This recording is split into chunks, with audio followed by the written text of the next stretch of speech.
এখানে একটা প্রবলেম আছে, যেখানে আমাদেরকে বলছে যে calculate the design wind load at each floor level for a 5-story building from the data as follows. অর্থাৎ নিচে কিছু ডাটা দেওয়া আছে, গিভেন ভ্যালু আছে, ইনফরমেশন দেওয়া আছে, ওই ইনফরমেশনের উপরে বেস করে ক্যালকুলেট করতে হবে design wind load at each floor level, অর্থাৎ প্রত্যেকটা ফ্লোরে কতটুকু উইন্ড লোড আসবে সেটা আমাদের বের করতে হবে। ভ্যালুগুলো কি দেওয়া আছে? Height of each floor is 3 metre, অর্থাৎ প্রত্যেক ফ্লোরের যে হাইট সেটা 3 মিটার বলে দেওয়া আছে। 3 মিটার মানে হচ্ছে 10 ফিটের কাছাকাছি বা 10 ফিট। Structural importance coefficient 1.5। যদি এখানে স্ট্রাকচারাল ইম্পর্টেন্স কোএফিসিয়েন্ট দেওয়া না থাকে তাহলে অবশ্যই স্ট্রাকচারের টাইপ বলা থাকবে বা ধরন বলা থাকবে। ওই টাইপ বা ধরন দেখে আমরা চার্ট থেকে বের করতে পারবো আমার স্ট্রাকচার ইম্পর্টেন্স কোএফিসিয়েন্টটা কত। এবং এক্সপোজার ক্যাটাগরি বি বলে দেওয়া আছে, এক্সপোজার ক্যাটাগরি বি। এটাও যদি ডিরেক্টলি দেওয়া না থাকে, আমরা প্রিভিয়াস ক্লাসে দেখেছি যে টেরিয়ানের উপরে ডিপেন্ডস করে এক্সপোজার ক্যাটাগরি। যদি বলে দেয় লেভেল টেরিয়ান অথবা মাউন্টেনস টেরিয়ান, আমরা দেখছি তিন ধরনের এক্সপোজার থাকে। ওইটা যদি বলা থাকে সেখান থেকে তাহলে চার্ট দেওয়া থাকবে, ওইটার সাথে যেই লেখাগুলো থাকবে টেরিয়ানের যে বৈশিষ্ট্য বলা থাকবে তার উপরে ডিপেন্ডস করে আমাকে বের করতে হবে এক্সপোজার কোয়ালিটি কেমন। আমার এখানে ডিরেক্টলি দেওয়া আছে এক্সপোজার বি। এবং বেসিক উইন্ড স্পিড 180 কিলোমিটার/আওয়ার। আমরা দেখেছি উইন্ড স্পিডটাও ফিক্স না, এটা বাংলাদেশের যে উইন্ড ম্যাপিং আছে তার উপর ভিত্তি করে বিএনবিসি কোডে বিভিন্ন এলাকায় জোন ভেদে জেলা ভেদে উইন্ড স্পিড কত হবে তার চার্ট দেওয়া আছে। তো যে এলাকাতে আমি ডিজাইনটা করব, যে এরিয়াতে ডিজাইনটা করব, সেই এরিয়ার উইন্ড স্পিড কত ওটা ওই চার্ট থেকে আমি দেখে নেব। এবং প্রেসার যে কোএফিসিয়েন্ট এটা 1.5 বলে দেওয়া আছে। এই মানগুলা দেওয়া আছে এবং একটা প্ল্যান দেওয়া আছে, বিল্ডিং প্ল্যান। সেই প্ল্যানটা আমি পাশে ড্র করেছি, আপনারা দেখতে পাচ্ছেন। এই যে অংশটুকু কালারটা চেঞ্জ হয়ে গেছে, আমি রেড কালার দিয়ে দিই।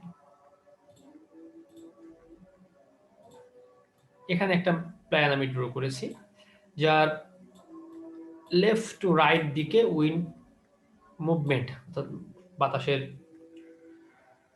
ডিরেকশন, এই দিক বরাবর উইন্ড ফ্লো হচ্ছে। এবং এটা 5 storey building. 5 storey building dimension কতটুকু? Each floor 3 metres. এবং লং ডিরেকশন বরাবর সেখানে 3, এখানে লেখাটুকু দেখেন, 3/5 = 15। অর্থাৎ এখানে 3টা বে আছে, 1, 2 and 3। প্রত্যেকটা স্পেসিং 5 মিটার করে, টোটাল 15 মিটার। তাহলে এটা 5 মিটার হবে, এটুকু 5, এটুকু 5 এবং এইটুকু 5। আর এই ডিরেকশন বরাবর, যেটা আমাদের ওয়াই ডিরেকশন, স্মল ডিরেকশন, সেখানে বলা আছে 2/5 = 10। অর্থাৎ দুইটা বে আছে, প্রত্যেকটা 5 মিটার স্পেসিং, এদিকে 5 মিটার, এদিকে 5 মিটার। এবং বিল্ডিংটা হচ্ছে 5 স্টোরি বিল্ডিং। এটা টোটাল আমার উইন্ড প্রেসার বা উইন্ড ডিজাইন উইন্ড লোড পার ফ্লোরে বের করতে হবে। আমরা আগে দেখেছি প্রিভিয়াস ক্লাসে যে উইন্ড লোডের প্যাটার্নটা কেমন হয়। আমি এটা একটা ফ্রেম স্ট্রাকচার, যেহেতু এই ডিরেকশন বরাবর উইন্ড আসতেছে, সেটাকে যদি আমি রাফলি ড্র করি ব্যাপারটা কেমন কেমন দাঁড়ায়।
এটা হবে বিল্ডিং এর শেপ,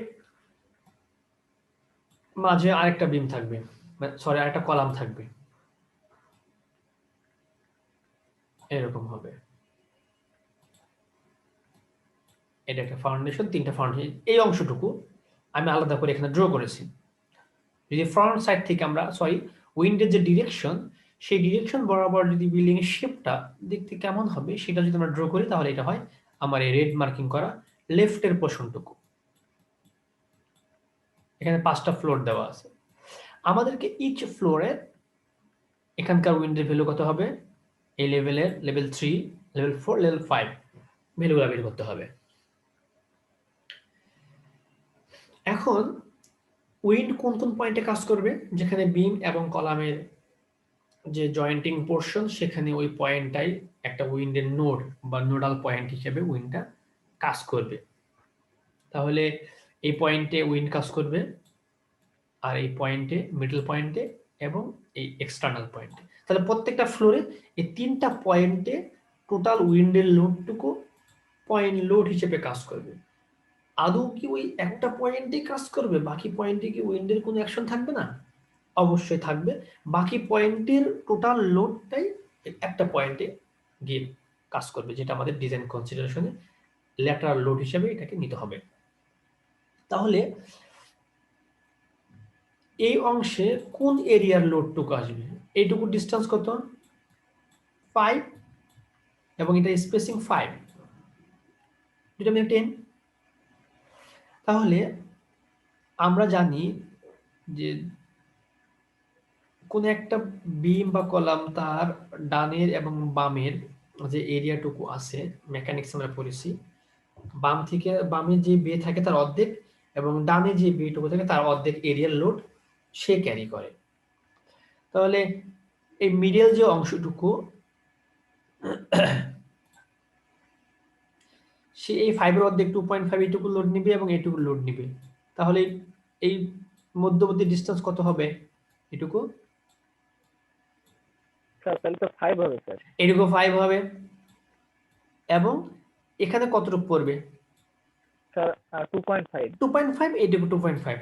তাহলে আমরা এখান থেকে একটা ধারণা আসবো বা সিদ্ধান্তে আসবো যে ইন্টেরিয়র যে প্যানেলগুলো থাকে, ইন্টেরিয়র প্যানেলটা যদি ইউনিফর্ম স্পেসিং থাকে, তাহলে সে টোটাল একটা স্পেসিং সমান লেন্থের লোড তার উপরে আসবে, আর এক্সটেরিয়র যেগুলা সেখানে অর্ধেকটা আসবে। এইটুকু পর্যন্ত কি সবাই বুঝতে পারছেন? স্যার আরেকবার একটু বলেন তো। বললাম যে ইন্টেরিয়র যে প্যানেল থাকে বা ইন্টেরিয়র যে কলাম থাকে বা ইন্টেরিয়র যে জয়েন্টগুলো থাকবে বিম কলাম, যেখানে আমরা ধরে নিব যে ওই পয়েন্টে এই সমস্ত ওয়েল লোডটা কাজ করবে, সেই পয়েন্টটা যদি ইন্টেরিয়র হয় এবং এখানকার ডিসটেন্সগুলো যদি ইউনিফর্ম হয়, তাহলে টোটাল যে একটা স্পেসিং সেই পরিমাণ লোড, জায়গার লোড সে নিবে। এখন ইউনিফর্ম না হয়ে দেখেন, এটা যদি 5 হতো আর এইটুকু যদি 4 হতো, তাহলে কি হতো, এই ডিসটেন্সটুকু 5 না হয়ে 4.5 হতো, কারণ এই পাশ থেকে 2.5 আর এই পাশ থেকে 2, তাহলে 4.5 হতো। স্যার তাহলে তো স্যার 4.5। 4.5 হতো। আমি এই জন্য বললাম যদি ইউনিফর্ম হয়, এখানেও 5, এটাও 5, পরের বে, অর্থাৎ প্রত্যেকটা বেই হচ্ছে ইউনিফর্ম স্পেসিং, তাহলে ইন্টেরিয়র যেই জয়েন্টগুলো থাকবে, যার নোডটা থাকবে, সেই নোডাল পয়েন্টে একটা টোটাল বে এর যে লেন্থ, সেই লেন্থের লোডটুকু আসবে ইন্টেরিয়রে, আর স্যার মাঝে এক্সটেরিয়রে যে শুধু একটা অর্ধেক এমএল আসবে। থাকবে। এখানে দেখেন করলে এ 5, এটার জন্য সেও 5 নিচ্ছে, বাট এটা 2.5, এইটুকু 2.5, অর্থাৎ ইন্টেরিয়রটা ডাবল, তার একটা বি এর সমান, আর এক্সটেরিয়রটা তার অর্ধেক।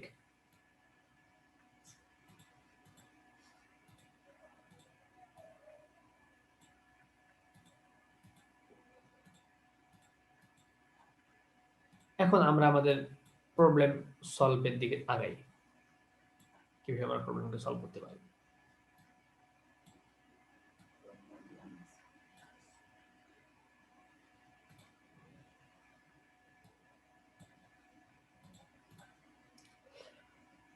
প্রথম কাজ ছিল কি আমাদের, সূত্রটা লেখা, সূত্র কি ছিল আমাদের? P is equal to CG CP CC CI CZ VB square. CG হচ্ছে gust coefficient, CI structure importance, CB pressure coefficient, CZ হচ্ছে আমাদের যে হাইটের উপর নির্ভর করবে সেটা, VB হচ্ছে ভেলোসিটি। তো এখানে স্যার এই CG, মানগুলো কি স্যার দেওয়া থাকবে স্যার? হ্যাঁ এই মানগুলা দেওয়া থাকবে, না দেওয়া থাকলে কন্ডিশন বলে দেওয়া থাকবে, সেখান থেকে বের করবেন। গত ক্লাসে আমি যে টেবিলটা দেখিয়েছিলাম মনে পড়ে কিনা আপনাদের? হ্যাঁ হ্যাঁ টেবিলটা দেখিয়েছিলাম যে ওইখানে যদি আমার এক্সপোজার সি হয়, যেমন গাস্ট কোফিসিয়েন্ট বের করার জন্য কি কি দরকার হয় আমাদের। আমি আবার একটু দেখাচ্ছি যদি মনে না থাকে আপনাদের।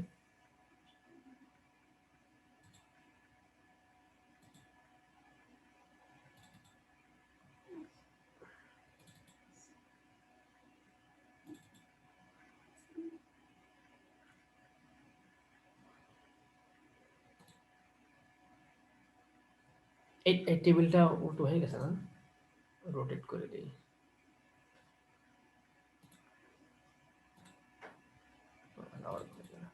এখন দেখা যাচ্ছে না? এটা ছিল গাস্ট কোফিসিয়েন্টের, স্যার দেখতে পাচ্ছি না। দেখা যাচ্ছে না? হ্যাঁ স্যার। কি বলে?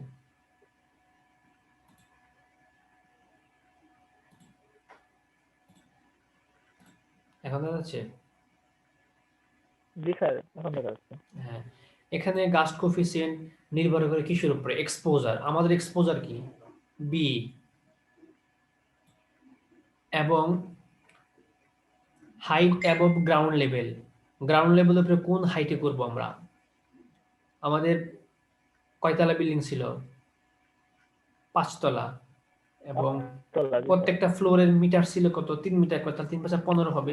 তাহলে সেখান থেকে গাস্ট কোফিসিয়েন্ট 1.215। এখন আরেকটা বিষয় লক্ষণীয়, গাস্ট কোফিসিয়েন্ট কিন্তু হাইটের উপরে মানে চেঞ্জ, মানে কি বলে, হাইট চেঞ্জ হলে মানটাও চেঞ্জ হবে।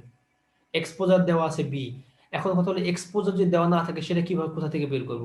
সেটা বের করবে যে এক্সপোজারের এখানে যে লেখাগুলা দেওয়া আছে, এটাকে রোটেট করতে হবে। রোটেট করতেছি আমি। এখানে যদি আমরা দেখতে পাই তাহলে কোন ধরনের, এটা হচ্ছে আমাদের অকুপেশন টাইপের উপর নির্ভর করে। স্ট্রাকচারাল ইম্পর্টেন্স ফ্যাক্টর সিআই সেটা নির্ভর করবে কোন ধরনের আমি কাজ করতেছি তার উপরে নির্ভর করে। তো যেহেতু এই বিষয়গুলো আমাদের যখন আমরা কাজ করবো প্র্যাকটিক্যালি, তখন আমি যখন ওই এরিয়াটা সার্ভে করতে যাব বা দেখতে যাব, তখনই আমি এখান থেকে এই মানগুলা বুঝে ফিক্স করে ফেলতে পারবো। আর আমাদের যদি একটা প্রবলেম, সেখানে এই মানটা ডিরেক্টলি আমাদের দেওয়া আছে। আর যদি কোশ্চেনে দেওয়া না থাকে তাহলে অবশ্যই চার্ট দেওয়া থাকবে আপনাদের।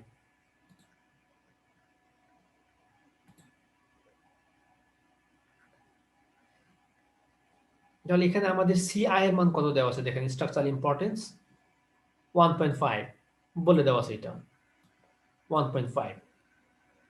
তাহলে সেই ভ্যালুটা আমরা বের করেছি, যেখানে লিখেছি যে সূত্রতে এটা আমাদের সূত্র CG CP CC CI CZ V square. তো সিআই এর মান কত? 1.5 দেওয়া আছে। ভিবি এর মান কত? 180, এটা কোশ্চেন দেওয়া আছে ভিবি এর মান। সিপি প্রেসার কোফিসিয়েন্ট, এটাও কোশ্চেনে দেওয়া আছে, দেখেন এখানে এই যে প্রেসার কোফিসিয়েন্ট 1.5।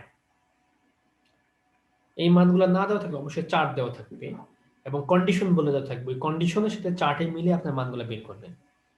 আমার মনে হয় ওইটা নিয়ে এখন আর বেশি কথা বলা দরকার না, কারণ আমরা একটা ক্লাস ওইটা নিয়ে মানে কন্টিনিউ করেছি প্রিভিয়াস ক্লাসটা।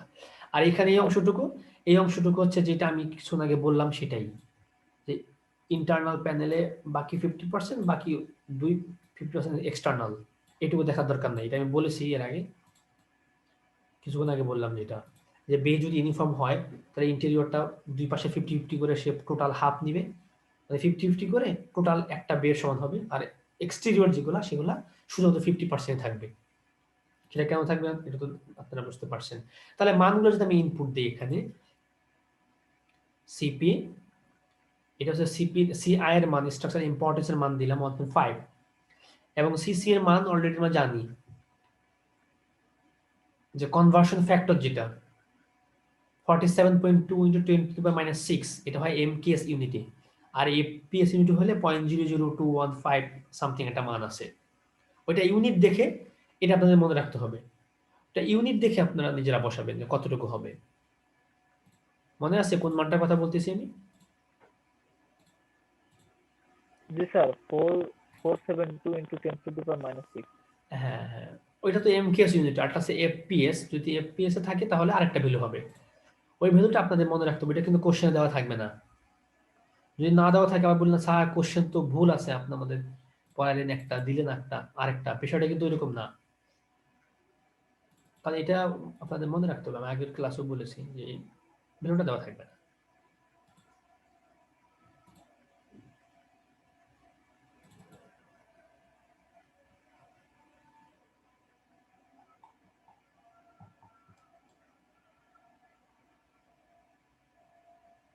আমি শীটটা একটু নতুন শীটটা ওপেন করছি এটা দেখানোর জন্য শুধু যে কোন মানটা কথা বলতে এসেছি। এই অংশটুকু সিসিম 4.47.2 10 to the power 6 এটা এসআই ইউনিটে বা এমকেএস ইউনিটে, আর 0.00256 থাকবে এফপিএস ইউনিটে এই মানটা। দেখেছেন এটা? জি স্যার। ওকে, হ্যাঁ। তাহলে এই মানগুলো আমি সবগুলা মান আমার এখানে যেগুলো জানা ইনপুট দেব 1.5 ইনপুট দিব, সিসি এর মান ইনপুট দিব 1.5 দেওয়া আছে আমার, আই এর মান সেটা ইনপুট দিব এবং ভেলোসিটি মান 180 সেটাও ইনপুট দিব। বাকি থাকবে কি আমার সিজি এবং সিজেড। এই মানের উপরে ভ্যারি করে আমার বিভিন্ন ফ্লোরে মানটা ভ্যারি হবে। তাহলে এইটুকুর মান আমি টোটাল বের করে ফেলবো ক্যালকুলেটর দিয়ে, সেটা আসবে 3.440880 CG CZ kilonewton metre square. এইটুকু রাখবো আমি। এইটুকু রাখার পর আমি টেবিল করব। টেবিল কেন করব?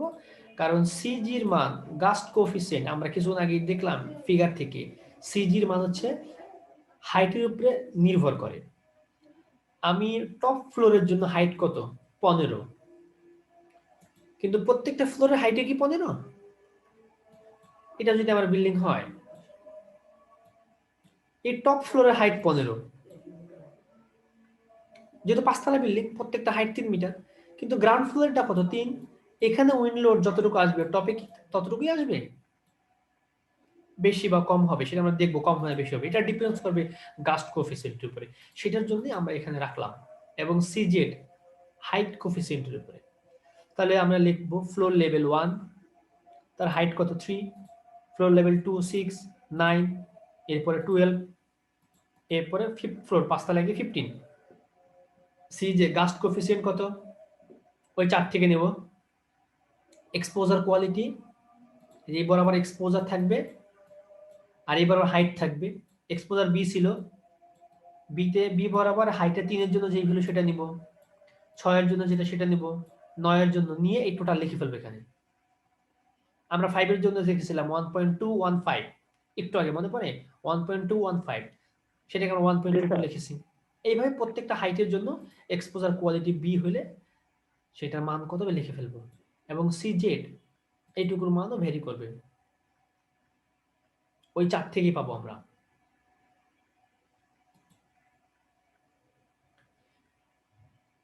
তাহলে এই এই কলামটা লিখে ফেলবো।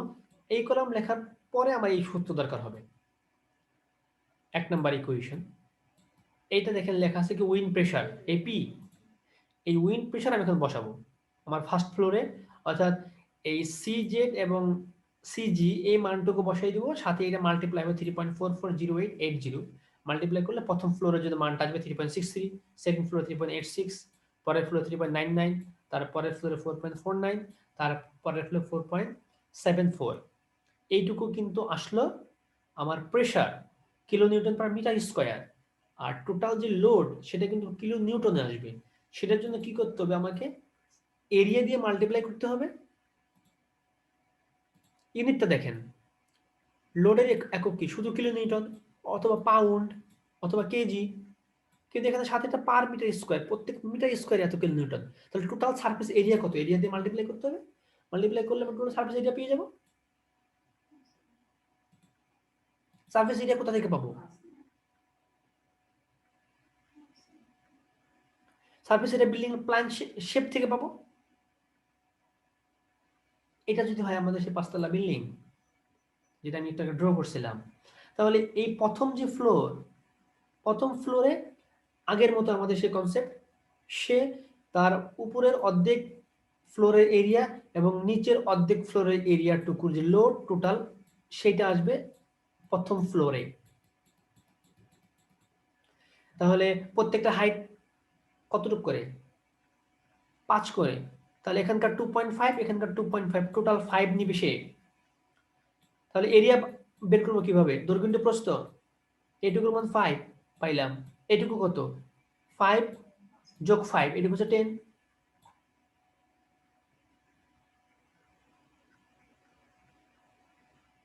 সরি, এটা 5 না, এটা 3 হবে। প্রত্যেকটা ফ্লোরের হাইট কত করে আমাদের? 3 মিটার করে। এটা তো ফ্লোর জি স্যার হাইট, এটা তো ফ্লোর, এটুকু তো 3 মিটার, এটুকু এটা তো প্রত্যেকটা ফ্লোরের হাইট। তাহলে এখানকার 1.5, নিচের 1.5, দেড় আর দেড় যোগ করলে এটুকু হবে 3। 3 মিটার স্যার। হ্যাঁ, আর এই 10 হবে কি কারণে? 10 হচ্ছে ওই যে আমাদের বের যে স্পেসিং 5 করে দেওয়া আছে সেই 5 এর কারণে। তাহলে ফ্লোরের এরিয়া কত? 30 হবে। এ নিবে 30, এ 30, ফোর্থ ফ্লোর, থার্ড ফ্লোরও 30, ফোর্থ ফ্লোরও 30, কিন্তু ফিফথ ফ্লোর কি? শুধুমাত্র 1.5, এর উপরে কি আর কিছু আছে? নাই তো, না স্যার। ফাঁকা। তাহলে এই ক্ষেত্রে শুধুমাত্র টপ যে ফ্লোরটা সেটার অর্ধেক এরিয়া, বাকি যে ফ্লোরটা ওই সমস্ত এরিয়াটাই নিবে। সেজন্য আমরা এখানে লিখেছি এটা 30, এটাও 30, 30, 30, শুধুমাত্র নিচেরটা, নিচেরটা না, ফিফথ ফ্লোর, টপ ফ্লোর শুধু 15। এই মাল্টিপ্লাই করলে আমি টোটাল লোডটুকু পাবো। তাহলে এটা হচ্ছে উইন্ড ফোর্স, লিখেছি wind force is equal to FP by A.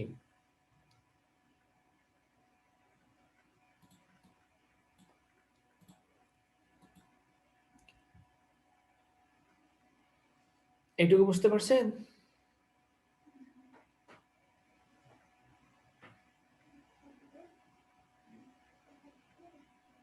G sir. আচ্ছা, এইটুকু যদি বুঝে থাকেন তাহলে আমরা এখন টোটাল ইন্টারনাল লোড এবং এক্সটার্নাল লোড, অর্থাৎ ইন্টারনাল যে পয়েন্টটা সেটা কতটুকু লোড নিবে এবং এক্সটার্নালটা কতটুকু নিবে সেটা বের করব। দেখেন এই অংশটুকু, এই প্ল্যানটা ভালো করে খেয়াল করেন, যেটা আমি এরিয়া বের করতেছিলাম এইভাবে। হ্যাঁ, এটা ছিল আমাদের 3, এটা ছিল 10।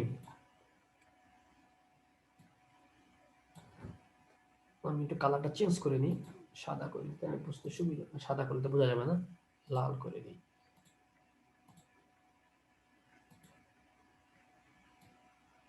এইটা হলো আমাদের ফ্লোর, যে লাল দাগটা দেখতেছেন না, এটা হলো তার ফ্লোর। মাঝে এটা হলো তার একটা কলাম, এই পাশে আরেকটা কলাম, এই পাশে আরেকটা কলাম। এর যে ইনফ্লুয়েন্স এরিয়া, এইদিকে 1.5, এইদিকে 1.5, সেটা আমরা টোটাল ফোর্স বের করলাম 109। কিন্তু এই 109টা টোটাল এরিয়ার উপরে কাজ করতেছে, কিন্তু আমাকে এই নোডটা বের করতে হবে, ইন্টারনাল, ইন্টারনাল যে নোড সেটা, এবং এক্সটার্নাল যে নোড সেটা বের করতে হবে। আমরা কি দেখলাম যে ইন্টারনাল যে প্যানেল সে হচ্ছে যেই নোড নিবে, যেই পরিমাণ, সরি, ওই নোডে যে পরিমাণ লোড নিবে এক্সটার্নালটা তার অর্ধেক নিবে। এইটুকু যদি এক্স হয়, এটুকু কি হবে? 2x।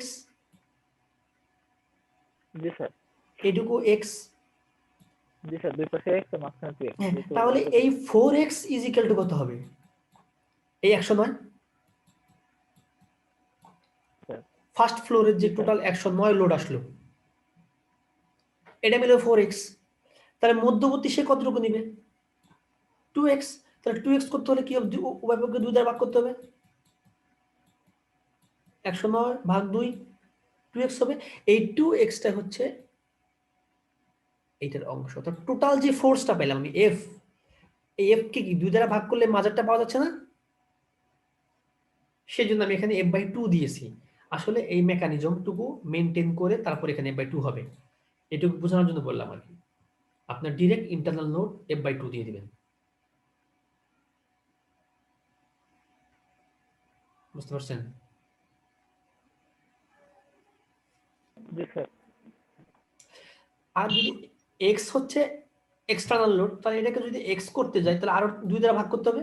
তাহলে এক্স ইজ ইকুয়াল টু 109 আবার 2 দ্বারা ভাগ করলে 4 আসবে। অর্থাৎ 109 কিন্তু টোটাল ফোর্স F/4 সেটা লিখছি এক্সটার্নাল F/4।